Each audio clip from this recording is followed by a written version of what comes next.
তিনি धर्मनगर अरबिंदु भट्टाचार्य यांनी हलनगर त्रिपुरा वर्किं जर्नलिस्ट एसोसिएशननि बखागतै कन्फारेन्स तै ब्लाड डोनेशन कैम्प खालाइजाखा आबोनि लोगियो नर्थ त्रिपुरा डिस्ट्रिक्ट तै उनकुटी डिस्ट्रिक्ट निबो कमिटी खाजाखा फाइमानचक फाइखा धर्मनगरनि एमएलए जहर चक्रवर्ती तै त्रिपुरा वर्किं जर्नलिस्ट एसोसिएशननि प्रेसिडेंट विजय पल खबै नर्थ त्रिपुरा तै उनकुटिनि कक्तमा थुमाइर Abang ya gulo peroktam saka kena di sesa tung TV ni makliwa. জহর চক্রবর্তী ত্রিপুরা ওয়ার্কিং জার্নালিস্ট অ্যাসোসিয়েশনের সাধারণ সম্পাদক সুনীল দেবনাথ এই জেলার সংগঠনের পদাধিকারী যারা আছেন তাদের সবাইকে ত্রিপুরা ওয়ার্কিং জার্নালিস্ট অ্যাসোসিয়েশনের তরফে শুভেচ্ছা অভিনন্দন। আজকে যে পরিস্থিতি তৈরি হয়েছে এটা আমাদের বার্তাজীবীদের জন্য খুব একটা অস্বাভাবিক কিছু না। All along we are being fighting against the ods, this is our task. আমরা মনে করি যে কোনো পরিস্থিতিতে মানিয়ে নেওয়াই হচ্ছে সাংবাদিকের কাজ। আবার ছিল ভালো, নেই তবুও কাজ করতে হবে। আমরা যুদ্ধক্ষেত্রেই তো থাকি প্রতিদিন, আমাদের পেশাগতভাবে এই কাজটা আবার আমাদের করতে হয়। সুতরাং we are taking this অর্ডস a very easy nature. So আমি প্রথমেই সদ্য নির্বাচিত জহর চক্রবর্তী, ওনার সাথে আমার ব্যক্তিগত পরিচয় এইমাত্র হলো, কিন্তু ওনাকে আমি চিনি ব্যক্তিগতভাবে, কারণ ওনার পরিবারের সাথে আমার একটা দীর্ঘ সম্পর্ক, পুরনো সম্পর্ক ছিল। আমরা ত্রিপুরার সবচেয়ে পুরনো সংগঠন, 1979 সালে আমাদের সংগঠন জন্ম হয় এবং এ রাজ্যের সবচেয়ে বৃহত্তম সংগঠন। সাবরুম থেকে একদম দোলদা কাঞ্চনপুর অবধি আমাদের সদস্য আছেন এবং আমরা অত্যন্ত গণতান্ত্রিক পদ্ধতিতে নির্বাচনের মাধ্যমে আমরা কমিটি গঠন করি। রাজ্য কমিটিও ফেব্রুয়ারি মাসে গঠিত হয়েছে এবং তার পরপরই জেলা ভিত্তিক যে কমিটিগুলো আছে সেই কমিটিগুলো গঠনের জন্য আমরা সিদ্ধান্ত নিই।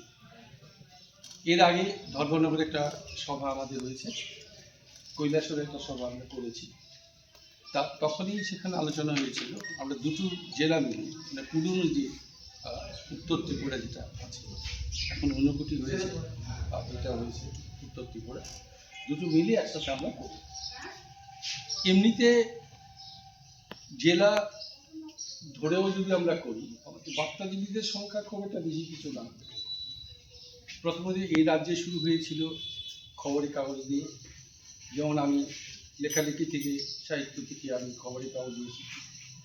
এই সংগঠন 1979 সালে যখন গঠিত হয়েছে, আমার সাংবাদিকতার জীবনও 1979 সাল থেকে শুরু হয়েছে এবং দীর্ঘ এই যে যাত্রাপথে আমি যা দেখেছি, তখন আমাদের সামনে অনেক বাধা ছিল।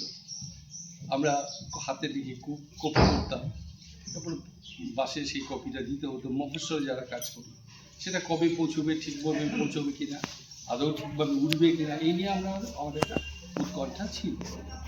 আজকে প্রযুক্তিগত উদ্ভাবনের ফলে গোটা পৃথিবীটাই আমাদের কাছে একটা বিশ্বগ্রাম। লহমায় আমরা পৌঁছে যাই ওয়াশিংটনে, সেখান থেকে নিকারাগুয়ার কোনো জঙ্গলে, অথবা ভারতবর্ষের কোনো প্রান্তে, অথবা পৃথিবীর অন্য গোলার্ধেও আমরা মুহূর্তে মুঠোফোনের মাধ্যমে আমরা পৌঁছে যাই। আমাদের যে পেশাগত যে কাজ, দায়িত্ব, সেটার মধ্যেও কিন্তু গুণগত একটা পরিবর্তন এসে গিয়েছে। আমরা যারা মুদ্রণ ব্যবস্থায় যুক্ত ছিলাম, খবরের কাগজে যারা কাজ করেছি, তারা একরকম কাজ করেছিলাম, কিন্তু আজকে সেই কাজের মধ্যেও গুণগত পরিবর্তন এসে গিয়েছে। সাংবাদিকেরা অধিকাংশই এখন আর হাতে কলম ধরেন না। মোবাইলটা যা আছে সেখানে একটা প্রেস করে দিলে মুখের কথা বলাটাই সেটা টাইপ হয়ে যায়, সেটাকে উনি থ্রো করে দেন হাউসে, সহজ হয়ে গিয়েছে। এটা হচ্ছে প্রযুক্তির মানে যে সাফল্য বা গুণ, তার আমরা প্রয়োগ করছি। কিন্তু তাতে আমরা দেখতে পাচ্ছি যে আমাদের যে মেধা, আমাদের যে প্রজ্ঞা, বার্তাজীবীদের যে দায়িত্ব, আরও গভীরে যাওয়া, সেক্ষেত্রে আমাদের কোথাও যেন ঘাটতি তৈরি হচ্ছে। ঘাটতি দেখা দিয়েছে। আমরা কোনো খবরকে খুব ভালো গভীর মন দিয়ে সেই খবরটাকে বোঝার চেষ্টা করি না, যার ফলে হচ্ছে কি, because we are the communicator between the society and the state. আমরা হচ্ছে ফোর্থ পিলার। কেন বলা হয়? 3টে পিলার আমাদের কনস্টিটিউশনে আছে, আইনসভা আছে, প্রশাসন আছে, বিচার ব্যবস্থা আছে। ফোর্থ পিলারের কোনো কনস্টিটিউশনাল প্রভিশন নেই। অ্যাজ সাচ আমাদের কনস্টিটিউশনে চতুর্থ স্তম্ভ বলে কিছু নেই, তার জন্য আইনগত কোনো সুযোগ বা প্রতিবিধান নেই। কিন্তু তবুও আমরা চতুর্থ স্তম্ভ কেন? কারণ রাষ্ট্র গঠনের নেপথ্যে যারা আছে সেই নাগরিক সমাজ আমাদেরকে চতুর্থ স্তম্ভের দায়িত্ব দিয়েছে। রাজনৈতিক দলগুলো এরাও মনে করে যে এই মাধ্যম, যারা in between the government, power, state and the people, যারা যোগসূত্র হিসেবে কাজ করছে, হ্যাঁ, তারা একটা পিলার, অবশ্যই পিলার। এবং এই পিলারকে মান্যতা না দিলে গণতন্ত্র টিকবে না, মজবুত হবে না। ভারতবর্ষের গণতন্ত্র পৃথিবীর যে কোনো গণতান্ত্রিক ব্যবস্থার চাইতে অত্যন্ত সমৃদ্ধ এবং বৃহত্তর একটি গণতান্ত্রিক রাষ্ট্রে আমরা বাস করি, এবং এটা আমাদের গর্ব। সেই শুরু থেকে আমরা ভোট পদ্ধতিতে, এবং আজকে সর্বশেষ যে নির্বাচনটা হয়, যেখানে জনতাই আসল, আমরা প্রেডিক্ট করি ভোটের আগে এটা হবে, ওটা হবে, এটা হবে, কিন্তু জনগণের যে পালস সেটা আমাদের মাধ্যমে রাষ্ট্রের কাছে পৌঁছয়। এবং সেই দায়িত্ব পালনের ক্ষেত্রে আমরা যদি গভীরে না যেতে পারি তাহলে ভুল বোঝাবুঝি হচ্ছে। যেমন ধরুন, রিসেন্টলি আমি কথাটা বলছি খোলাখুলিভাবে, আমাদের অবিভক্ত উত্তর জেলাতে এমন কিছু ঘটনা ঘটল যেখানে আমরা সাংবাদিকরা আমাদের নিজের আত্মমন্থন করতে হবে, সত্যি কি আমরা দায়িত্ব পালন করতে পারছি না বলে কোথাও বলে ঘাটতি তৈরি হচ্ছে এবং ভুল বার্তা যাচ্ছে বিকৃতভাবে, সেগুলো সমাজ এর মধ্যে বিরূপ প্রতিক্রিয়া তৈরি করছে। সুতরাং সেক্ষেত্রে আমরা ত্রিপুরা ওয়ার্কিং জার্নালিস্ট অ্যাসোসিয়েশন মনে করি পেশাগতভাবে আমাদের সামনে যে দায়িত্বটা আছে, আমরা জেনে শুনেই কিন্তু পেশাটা দায়িত্ব আমরা বুঝে নিয়েছি, কেউ আমাদের চাপায়নি। আমি সাংবাদিক হয়েছি, সাংবাদিকতা করব, সেই সিদ্ধান্তটা আমার নিজের।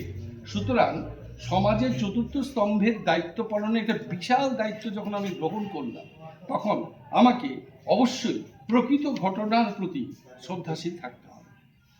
আমার কোনো ভুলে যেন রাষ্ট্র বা সমাজ বিধ্বস্ত না হয়, মানুষের মধ্যে মনোবিকৃতি যাতে তৈরি না হয়, কোনো ঘটনার অসত্য ব্যাখ্যা বিশ্লেষণ যাতে না হয়, যাতে গোটা সমাজটা চঞ্চল হতে পারে। সুতরাং আমার দায়িত্বটা ছোট বলে কিছু নয়। আমি শুরুতেই বলেছিলাম আমরা এমন এক যোদ্ধা যারা all ods, against all ods আমরা ফাইট করতে প্রস্তুত। যুদ্ধের সময় তো দেখবেন রণক্ষেত্রেও সাংবাদিকেরা মাথায় হেলমেট পরে জ্যাকেট গায়ে নিয়ে আর্মির পাশাপাশি দৌড়ায়।